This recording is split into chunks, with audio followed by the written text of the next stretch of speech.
Welcome to sauce TV. నేను మీ అభిదిసన్. ప్రధానంగా పారిశ్రామిక ప్రగతి అభివృద్ధి వైపు ఆంధ్రప్రదేశ్ అడుగులు వేస్తోంది అని చెప్పొచ్చు. మరోవైపు విమర్శలు చేయడంలో వైసీపీ ముందుందేమో అనేటువంటి ఆరోపణలు తెలుగుదేశం నుంచి విమర్శిస్తూ ఉన్నారు.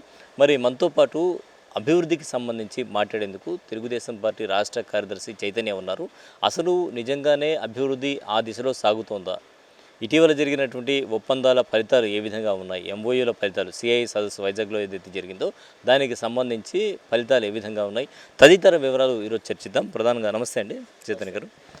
చైతన్య గారు, మరి మీరేమో అభివృద్ధి వైపు పరుగులు తీస్తూ ఉన్నామని ఓవైపు చెప్తుంటే, అభివృద్ధి వైపు పరుగులు కాదు, అవన్నీ ఉత్తమాటలు, జస్ట్ ఎంఓయూలే అంతవరకు వస్తాయి, అంతేగాని కార్యరూపం దాల్చేటువంటి అవకాశం లేదని వైసీపీ విమర్శిస్తోంది. వాస్తవానికి పరిస్థితులు ఏ విధంగా ఉన్నాయట? జగన్మోహన్ రెడ్డి, వైసీపీ పాలన, వైసీపీ పార్టీ, వైసీపీ ప్రభుత్వం అనేక సందర్భాల్లో జగన్మోహన్ రెడ్డి గారు చెప్పినటువంటి పరిస్థితులు, మాటలు ఏ విధంగా ఉన్నాయి రాష్ట్ర ప్రజలు గమనించారు. కాబట్టి ఆయన ఊహించిన రీతి నుంచి అట్టడుగు స్థాయికి, పతనమే స్థాయికి పడిపోయాడు. అది ఆయన విజ్ఞతకు వదిలిపెడుతున్నప్పుడు కూడా పారిశ్రామిక అభివృద్ధి తెలుగుదేశం పార్టీ కూటమి ప్రభుత్వం యొక్క ఆలోచన విధానం, వీటి గురించి ఖచ్చితంగా ప్రజలకు తెలుసుకోవాలి, ప్రజలకు చెప్పాల్సిన అవసరం ఉంది.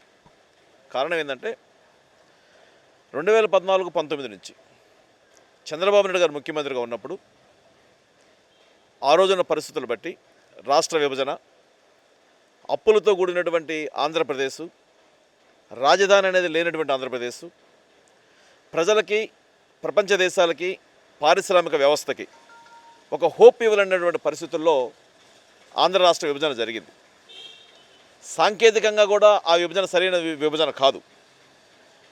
వనరులతో కూడినటువంటి తెలంగాణలో ఉన్న హైదరాబాద్, పరిశ్రమలకు కావాల్సినటువంటి పూర్తి స్థాయి వనరులు ఏ ప్రాంతానికైతే కావాలో, ఎవరికైతే ఎటువంటి అవసరాలు ఉన్నాయో ఆ అవసరాలన్నీ కలిగినటువంటి హైదరాబాద్ ఒకవైపు, ఎటువంటి వస్తువు లేనటువంటి ఒక రకంగా ఎడారి లాంటి ప్రాంతంలో మనకు ఒక రాజధాని నిర్మాణం చేసుకుని హైదరాబాద్లోని ప్రదేశాన్ని వదిలిపెట్టి, పక్కనే ఉన్న చెన్నైని వదిలిపెట్టి, అటుపక్కన ఉన్న పూనా మహారాష్ట్రను వదిలిపెట్టి, బెంగళూరు వదిలిపెట్టి ఆంధ్రప్రదేశ్కి పరిశ్రమలు ఎందుకు రావాలి అన్న ఒక క్వశ్చన్ మార్క్తో ఆంధ్రప్రదేశ్ రాష్ట్రం ఏర్పడినప్పుడు, సమైక్యాంధ్ర విభజన జరిగినప్పుడు మొదటి ముఖ్యమంత్రిగా నారా చంద్రబాబు నాయుడు గారు ఆ బాధ్యతను తన మీద తీసుకున్నారు. అమరావతి అనే ఒక ప్రపంచ స్థాయి నిర్మాణాన్ని చూపిస్తే, అన్ని వసతులు హంగులతో ఉన్నటువంటి ఒక రాజధాని నిర్మాణం తలపెట్టితే, ఏ పారిశ్రామిక వ్యవస్థకు అవసరమైనటువంటి వస్తువులు ఉన్నాయో అప్పుడు మాత్రమే పరిశ్రమలు ఆ ప్రాంతానికి వస్తాయి. ఆ వస్తువులను ఏర్పాటు చేయడం కోసంగా ఒక భగీరథుడి మాదిరిగా ఆయన ఒక తపస్సు ప్రారంభించారు. దాంట్లో ఆయన పడ్డ బాధలు, 35,000 ఎకరాల ల్యాండ్ పూలింగ్, రైతుల దగ్గర నుంచి అత్యంత విలువైనటువంటి భూముల్ని 35,000 ఎకరాల ల్యాండ్ పూలింగ్ చేసి రాష్ట్ర రాజధాని నిర్మాణం చేపడతా ఉన్నాం. అమరావతి ప్రపంచ స్థాయిలో ఉంటుందంటే చంద్రబాబు నాయుడు గారు చెప్తేనే ప్రపంచ దేశాలు ఎందుకు నమ్ముతాయంటే, ఒక హైటెక్ సిటీ నిర్మాణం, ఒక ఫైనాన్షియల్ డిస్ట్రిక్ట్ లాంటి ప్రాంతాల్లో ఐటీ విప్లవం ఆంధ్రప్రదేశ్కి పరిచయం చేసిన వ్యక్తి నారా చంద్రబాబు నాయుడు గారు. ఒక ఐటీ లాగా కాదండి, మనకు నెల్లూరు జిల్లా దగ్గర, అప్పటి నెల్లూరు జిల్లా ఉన్నటువంటి శ్రీ సిటీ, కృష్ణాపట్నం పోర్టులు, అదేవిధంగా విశాఖపట్నంలో చంద్రబాబు నాయుడు గారి సమయంలోనే విశాఖపట్నంలో అనేక డేటా సెంటర్లు వచ్చాయి. హెచ్ఎస్బిసి లాంటి ప్రాంతాల్లో విశాఖపట్నం రావడానికి కారణం ఉమ్మడి ఆంధ్రప్రదేశ్లో కూడా చంద్రబాబు నాయుడే కారణం. సో పరిశ్రమలకి, ఐటీ విప్లవాలకి చంద్రబాబు నాయుడు గారి మీద ఉన్నటువంటి నమ్మకం, ఈయనైతే సాధిస్తాడు, చేసి పెడతాడన్న నమ్మకంతోనే పరిశ్రమలు ఆంధ్రప్రదేశ్ వైపుగా ఆ రోజు కూడా చూశాయి. అనేక పరిశ్రమలకి ఒప్పందాలు జరిగాయి. ప్రభుత్వాలు మారుతుంటాయి, ముఖ్యమంత్రులు మారుతుంటారు, ప్రజల ఆలోచన విధానానికి అనుగుణంగా ఒక్కొక్కసారి కొన్ని నిర్ణయాలు, ప్రమాదకర నిర్ణయాలు కూడా వస్తుంటాయి. అటువంటి ప్రమాదకర నిర్ణయమే జగన్మోహన్ రెడ్డి రాష్ట్రానికి ముఖ్యమంత్రి కావడం. 19 నాడు ముఖ్యమంత్రి అయిన తర్వాత అసలు ఈ రాష్ట్రానికి రాజధాని లేదని చూపించకుండా, ఎక్కడ ప్రాంతాలలో చెప్పకుండా, ఏం అభివృద్ధి చేయాలో చెప్పకుండా, ప్రపంచంలో ఉన్నటువంటి పారిశ్రామికవేత్తలకి ఎటువంటి హోప్ ఇవ్వలేకపోయాడు. కాబట్టే ఈ రాష్ట్రానికి పరిశ్రమలు రాల. మళ్ళీ ఈ రోజున 24లో ప్రజలు గమనించి వాళ్ళ పిల్లల భవిష్యత్తు కోసం, రాష్ట్ర ఆర్థిక విధానాల కోసం, ఈ ప్రపంచంలో ఆంధ్రప్రదేశ్ అనే రాష్ట్రం అత్యున్నత ఉన్నతమైన స్థానంలో ఉండాలి అంటే తిరిగి మళ్ళీ ముఖ్యమంత్రిగా నారా చంద్రబాబు నాయుడు గారు ఉండాలి అన్న ఆలోచనతో కూటమికి ఒక పెద్ద ఎత్తున విజయాన్ని అందించారు.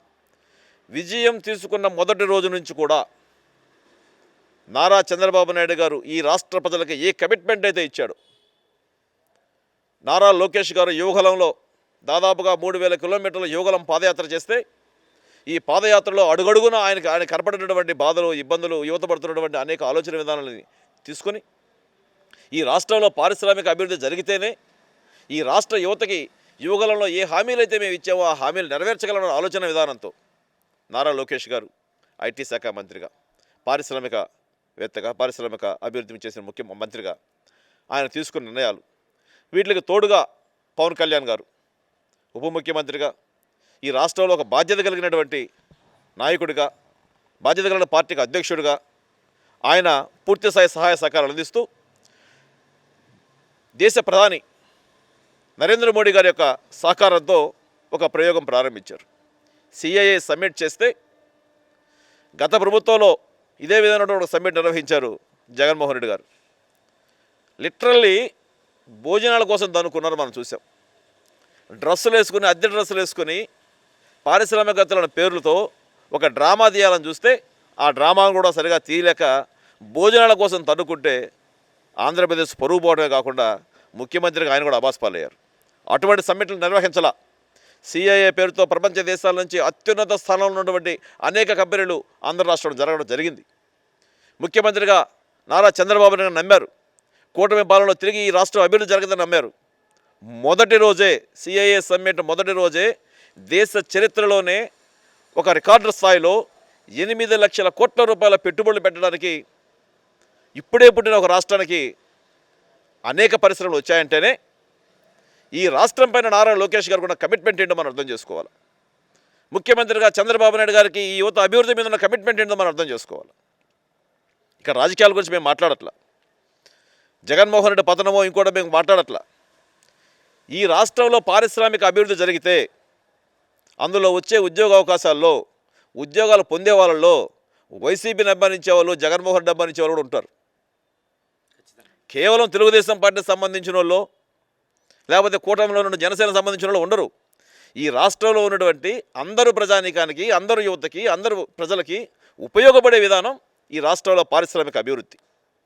పారిశ్రామిక అభివృద్ధి జరిగినప్పుడే రాష్ట్ర ఆర్థికంగా ముందుకు పోతే సంక్షేమ పథకాలను కూడా సక్రమంగా ప్రభుత్వం ప్రజలకు అందించగలదు.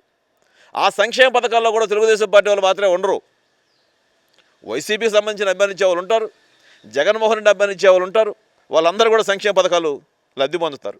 కాబట్టి ప్రజల మీద ఉన్న కమిట్మెంట్, ఈ రాష్ట్ర అభివృద్ధి మీద చంద్రబాబు నాయుడు గారికో, నారా లోకేష్ గారికి ఉన్న కమిట్మెంట్తో సిఐఏ సమ్మిట్ అద్భుతంగా సక్సెస్ అయితే 410 కంపెనీలు అగ్రిమెంట్లు చేసుకుంటే దాదాపుగా 12,90,000 కోట్ల రూపాయల నిధులు హెచ్చించడానికి చెప్పి సిద్ధపడితే రాబోయే 5-6 సంవత్సరాల్లో 13 లక్షల మందికి ఉద్యోగ అవకాశాలు కల్పించబడతాయి. చాలామందికి ఆశ్చర్యంగా అనిపించవచ్చు, ఇంతవరకు పరిశ్రమలు పెట్టలేదు కదా, ఏ విధంగా 13 లక్షల మందికి ఇస్తారంటే, హైటెక్ సిటీ నిర్మాణం చేసేటప్పుడు హైటెక్ సిటీ అని ఒకే ఒక బిల్డింగ్ కడితే ఆఖరాకి కమ్యూనిస్టులు కూడా ఒక బిల్డింగ్ చూపించి చంద్రబాబు నాయుడు గారు సిటీ అంటున్నారు, ఈ సిటీ వల్ల ఏ ఉపయోగం ఉంటుంది, ప్రభుత్వ రంగ సంస్థల్లో ఉద్యోగ అవకాశాలు కల్పిస్తే కదా ప్రజలు బాగుపడతారు అని చెప్పని మాట్లాడారు. కానీ అదే హైటెక్ సిటీ ఈ రోజున దాదాపుగా 6,000 కంపెనీలకు నిలయమైంది. 6,000 కంపెనీలు ఈ రోజున హైదరాబాద్లో ఉన్నాయంటే కారణం చంద్రబాబు నాయుడు గారు వేసినటువంటి మొట్టమొదటి అడుగు హైటెక్ సిటీ నిర్మాణం.